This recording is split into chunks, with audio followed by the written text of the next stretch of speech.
मत्ती उसका 11:28 में क्या लिखा है? मत्ती उसका 11 अध्याय। हे सब परिश्रम करने वालों, देखो यहाँ लिखा है हे सब परिश्रम करने वाले, यहाँ पे नहीं लिखा है सिर्फ मसीह। जितने भी परिश्रम कर रहे हैं आज, जो लोग परिश्रम कर करके थक गए हैं, शांति नहीं है, आनंद नहीं है, खुशियां नहीं है, ऐसे लोगों को प्रभु यीशु मसीह बोलते हैं और बोझ से दबे हुए लोगों। कैसे? बोझ से दबे हुए लोग। आज भी हम एक एक बोझ से दबे हुए हैं। वो बोझ आप जानते हैं, मैं जानता हूं। मेरा जीवन में बोझ था, जब मैं प्रभु के पास आया, मेरा जीवन को समर्पित कर दिया, वो बोझ प्रभु ने हटा दिया। अभी भी कुछ कुछ लोग ऐसे दबे हुए बोझ से जी रहे हैं, चिंताओं से जी रहे हैं। लेकिन यीशु मसीह उसी दबे हुए लोगों को, बोझ से जीने वाले लोगों को यहाँ पे बुला रहे हैं। पढ़िएगा, मेरे पास आओ, मेरे पास आओ, मैं तुम्हें विश्राम दूंगा। क्या देंगे? विश्राम। विश्राम, शांति देंगे, विश्राम देंगे, जो किसी इंसान के हाथ में नहीं है, किसी प्रभु के पास नहीं है। जो एक ही प्रभु है, वो प्रभु यीशु मसीह, वो विश्राम देने के लिए बुला रहे हम लोगों को। लेकिन आज हम किस मन से, किस हृदय से उसके पास हम आ रहे हैं और आशीर्वाद पा करके जा रहे हैं, जरा सोचेंगे। अगर हम विश्राम पाना चाहते हैं तो यीशु को पहले थाम लो, यीशु के वचनों में चलो, उसके आधार पर जियो, उसका वचन अपना हृदय में रखो, प्रार्थना करो, मांगो, अपना हृदय को पानी की तरह साफ रखो, अपना व्यवहार, अपना सोच विचार, अपना बुद्धि ज्ञान, अपना देखने वाला आँख एक पानी की तरह, आईने की तरह साफ सुथरा रखो, ताकि प्रभु हमारे जीवन में वो काम करे। Hallelujah, hallelujah. हमारे जीवन में जब कुछ अच्छा चीज़ होने के लिए जा रहा है तो कुछ चीज़ों जो है सामना करना पड़ेगा अपने को। हम सोचते हैं मेरे जीवन में क्यों इतना दुख और तकलीफ, मैं इतना विश्वास कर रहा हूँ, मैं इतना प्रार्थना कर रहा हूँ, मैं कलीसिया जा रहा हूँ, लेकिन क्यों अभी तक नहीं जा रहा है। जब अपने जीवन में, परिवार में कुछ अच्छा चीज़ प्रभु रखे हैं तो बुरा चीज़ पहले आएगा, छोड़ के जाएगा वो। Hallelujah, hallelujah. आपको ये बात समझ में? जो बुरा चीज अपने जीवन में है, एक एक करके प्रभु उसके लहू से धो करके अपने को नया करेंगे। जैसे कि हम सोने के बारे में इससे पहले सुने, तो ये मत सोचो कि मेरे जीवन में प्रभु आज तक कुछ नहीं कर रहे हैं। प्रभु करेंगे उसका समय में। पहले जो कचरा अपना जीवन में भरा हुआ है अपने परिवार में, पहले एक एक करके वो साफ कर रहे हैं। जब कचरा चले जाएगा तो गंदगी सब दूर हो जाएगी। और यहाँ पे हम देखते हैं उसी 28 में, हे सब परिश्रम करने वाले और बोझ से दबे हुए लोग, मेरे पास आओ, मैं तुम्हें क्या दूंगा? विश्राम दूंगा। इस दुनिया में कोई भी विश्राम देने वाले लोग नहीं है। बहुत लोग बोलते हैं मैं आपको नया जीवन दूंगा, मैं आपको शादी करूंगा, आपको अच्छा से देखभाल करूंगा, आपके परिवार को भी देखभाल करूंगा। सिर्फ बोलने के लिए मैं भी बोल सकता हूँ, बोलने के लिए बहुत सारे लोग बोल सकते हैं, लेकिन विश्राम शांति किसके हाथ में है? वो प्रभु यीशु मसीह के हाथ में, इंसान के हाथ में नहीं है। इंसान तो कुछ पाने के लिए वो कुछ भी बोल सकता है, उसके हाथ में, उसके जीवन में कुछ है नहीं। सब कुछ प्रभु यीशु मसीह के हाथ में जीवन में, जो हम उसका जीवन पा करके आज भी उसके नाम पर चल रहे हैं। आज बहुत लोगों को नींद नहीं आ रहा है, बहुत लोगों को आज खाना खाने के लिए भी इच्छा नहीं लगता है, सोने के लिए भी इच्छा नहीं लगता है। क्यों? क्योंकि बोझ से दबे हुए लोग हैं। प्रभु ऐसे लोगों को बुला रहे हैं, विश्वास से मेरे पास आओ, मैं आप लोगों को विश्राम दूंगा, आप लोगों को आशीर्वाद करूंगा। लेकिन कोई नहीं आ रहा है। उसी लूका 12:9 पढ़ेंगे, उसमें क्या लिखा है? उसी लूका 12:9 में, परंतु जो मनुष्यों के सामने मेरा इनकार करे, उसका परमेश्वर के स्वर्गदूतों के सामने इनकार किया जाएगा। अगर आप प्रभु यीशु मसीह को विश्वास करते हो, अगर कोई आपको पूछते हैं कि मैं यीशु मसीह को जानता हूँ, बस उससे हमारा कुछ लेना देना नहीं है। वो हमारा घर भाड़ा नहीं दे रहे हैं, हमारा दुख और तकलीफ में वो सहारा नहीं दे रहे हैं, हमको छिपाने के लिए, डर डर के जीने के लिए कुछ करने का जरूरत ही नहीं है। हालेलुया। आपको ये बात समझ में, अगर हम छिपाएंगे तो प्रभु भी एक दिन इनकार करेंगे, एक दिन इनकार करेंगे। एक बच्चे को जो जन्म दिए अपने माँ सबके सामने, वही बच्चा अपना माँ को इनकार करता है, बाप को इनकार करता है कि ये मेरा बाप और माँ नहीं है। कितना तकलीफ होता है उस माँ और बाप को। आपको ये बात समझ में?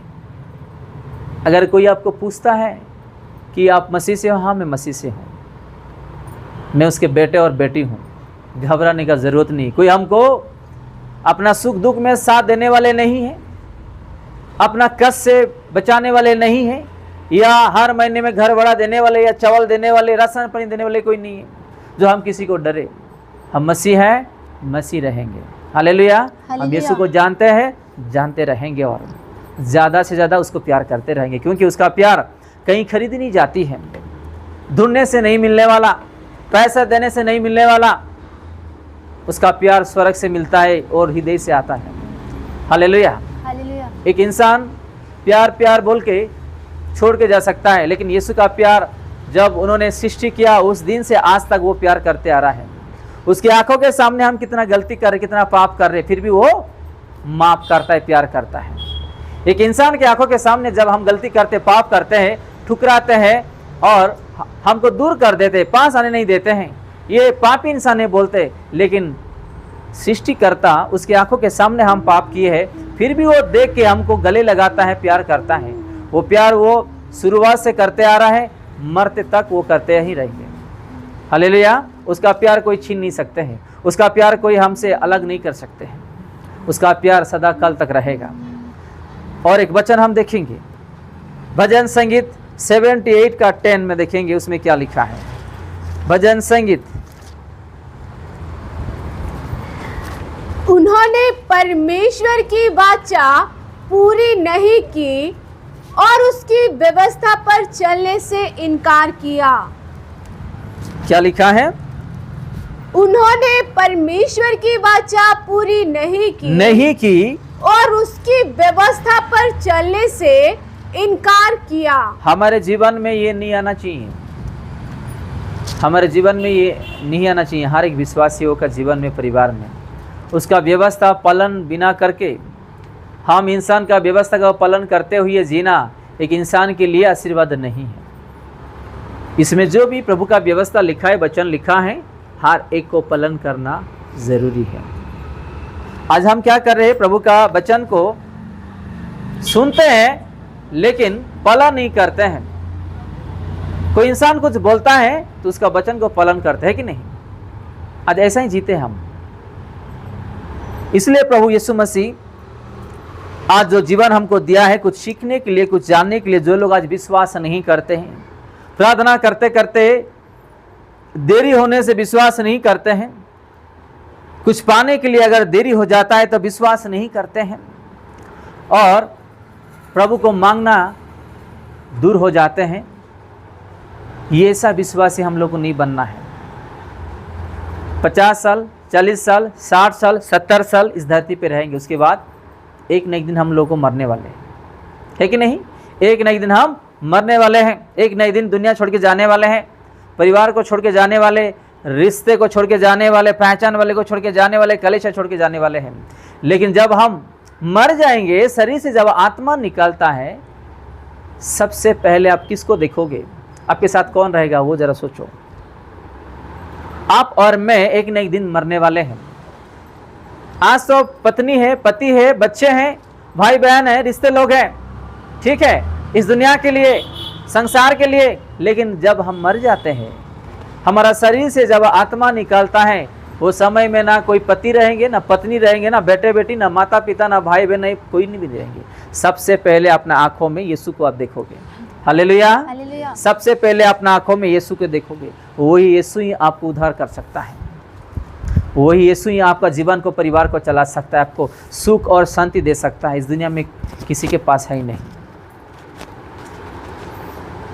इसलिए यहाँ पे लिखा है, उन्होंने परमेश्वर की बच्चा पूरी नहीं की और उसकी व्यवस्था पर चलने से इनकार किया। उसका व्यवस्था में चलना हमारा फर्ज बनता है, उसका वचन को पालन करना हमारा जिम्मेदारी है, हमारा जीवन है। वचन नहीं तो कुछ नहीं है। आपको सही शिक्षाएं बाइबल ही दे सकता है। दुनिया के कोने कोने में कहीं भी जाओ, एक अच्छा शिक्षाएं मिलना आपका जीवन में अगर चाहते हो तो बाइबल है। एक खराब इंसान को ठीक कर सकता है, एक बीमार इंसान को चंगा कर सकता है, एक परिवार जो दो भाग हो गए, दो टुकड़े हो गए, उसको जोड़ सकता है। जिसका जीवन में शांति नहीं है, वचन ही शांति दे सकता है। जो लोग आज दारू पी रहे, नशा कर रहे, ये वचन उसको ठीक कर सकता है। जो लोग आज व्यभिचार कर रहे, ये वचन ही ठीक कर सकता है। जो लोग आज चिंता कर रहे हैं, यही वचन ही उसको ठीक कर सकता है। इसके सिवा कुछ है नहीं। तो हमारे जीवन में अगर वचन नहीं है तो हम कुछ भी नहीं है। और एक वचन हम देखेंगे, यिर्मयाह उसका 9 अध्याय 5 से 7 तक देखेंगे। यिर्मयाह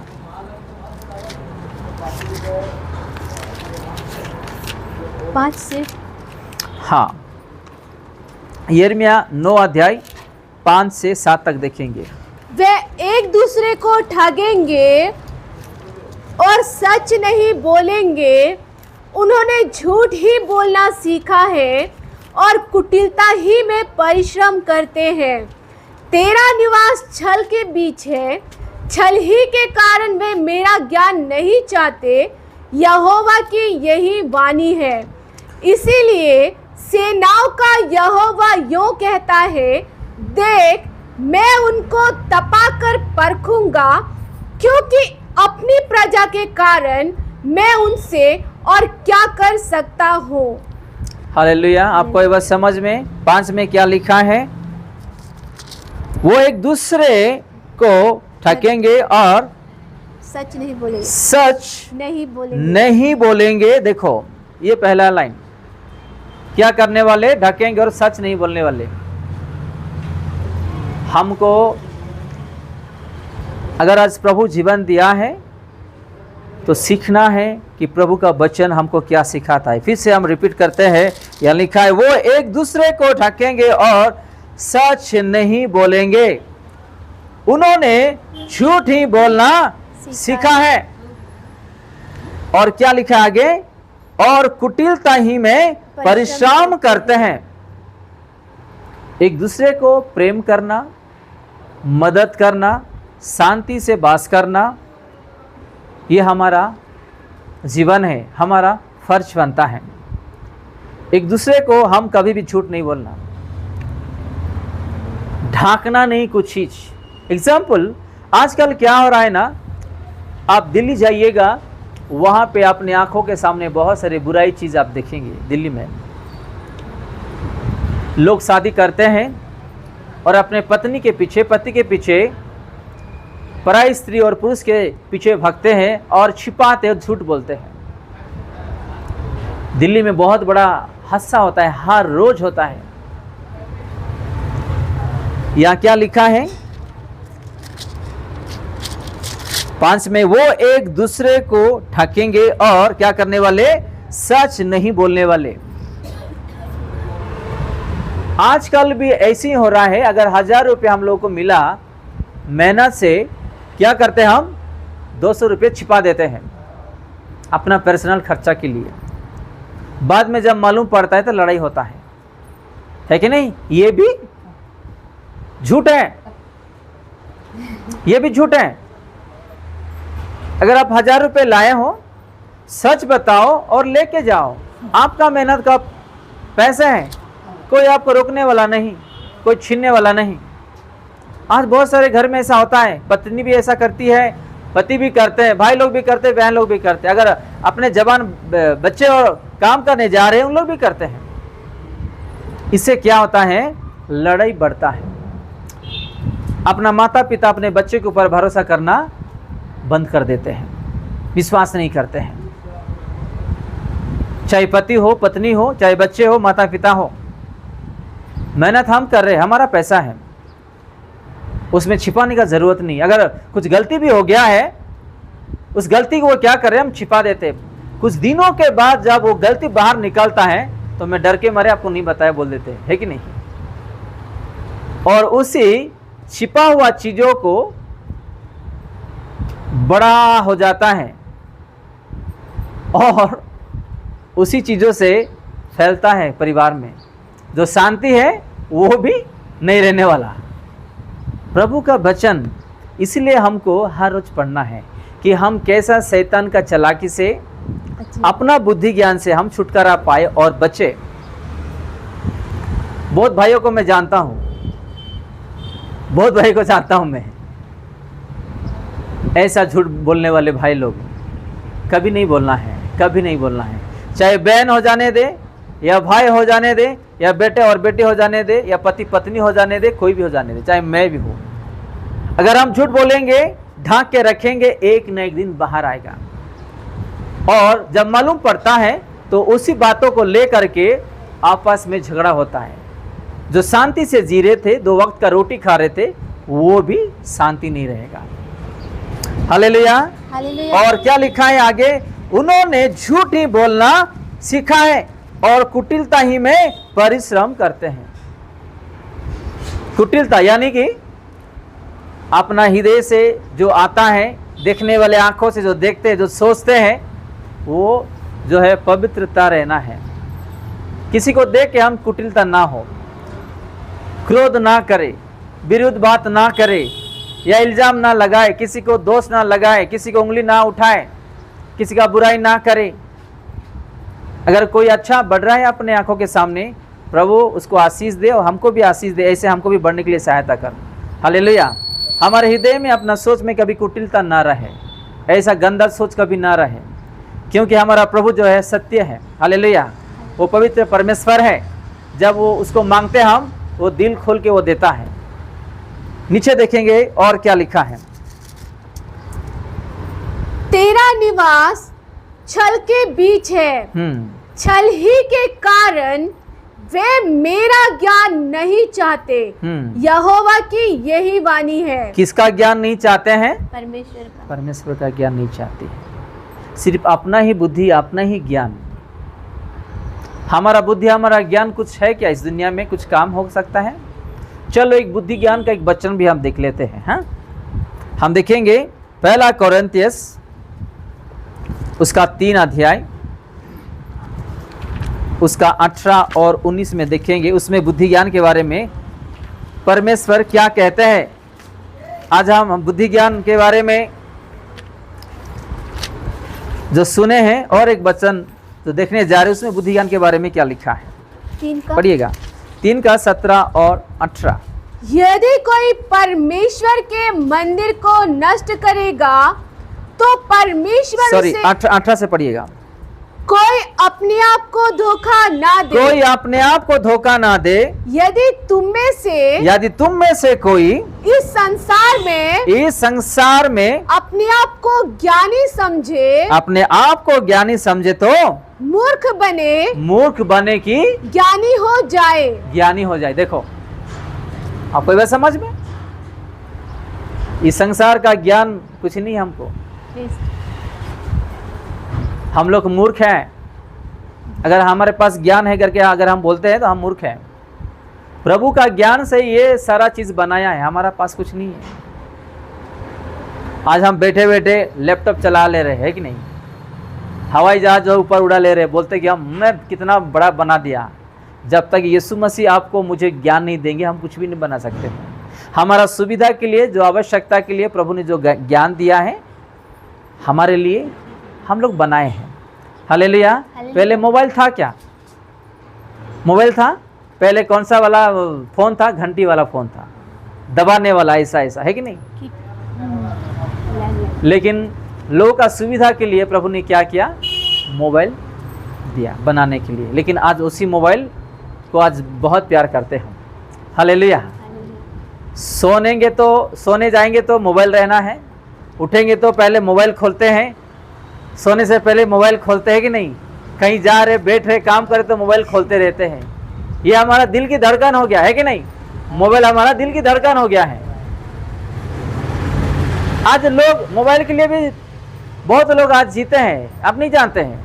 मैं उस बीच में न्यूज़ देख रहा था कि कुछ बच्चे लोग मोबाइल में जो गेम खेल रहे हैं ना, अस्पताल में भर्ती किए थे बच्चे लोगों को, ऐसा ऐसा करते जा रहे हैं, ऐसा ऐसा गन चलाते जा रहे हैं, क्या क्या क्या बोलते जा रहे हैं। देखो, अगर आप मोबाइल को अच्छा इस्तेमाल करना जानते हैं तो ठीक है, अगर नहीं, मैं एक उदाहरण देता हूँ। मुझे भी ये एक्सपीरियंस हुआ है। पिछले महीने की बात कर रहा हूँ मैं, पिछले महीने की बात कर रहा हूँ, यानी कि मार्च की बात कर रहा हूँ। वचन मैं खुद बनाता हूँ, वचन मैं ही खुद अपलोड करता हूँ, एडिट में ही सब कुछ करता हूँ। तो एक दिन मुझे मेरे ऊपर प्रेशर आ गया, एक हफ्ता तक यही वचन बनाने के लिए, अलग अलग मीटिंग में जाना, प्रेयर करना, वचन बनाना, ये करना। मेरे हाथों में ना मोबाइल ज़्यादा मैंने इस्तेमाल करना, वो एक हफ्ता तक मैंने किया। मेरे हाथों में ना जलन सी स्टार्ट हो गया, पेन स्टार्ट हुआ। एक आग में अगर अपना उंगली रखते हैं तो कैसा थोड़ा जलता है, मेरे उंगलियों को, मेरे फिंगर्स को ऐसा होने लगा।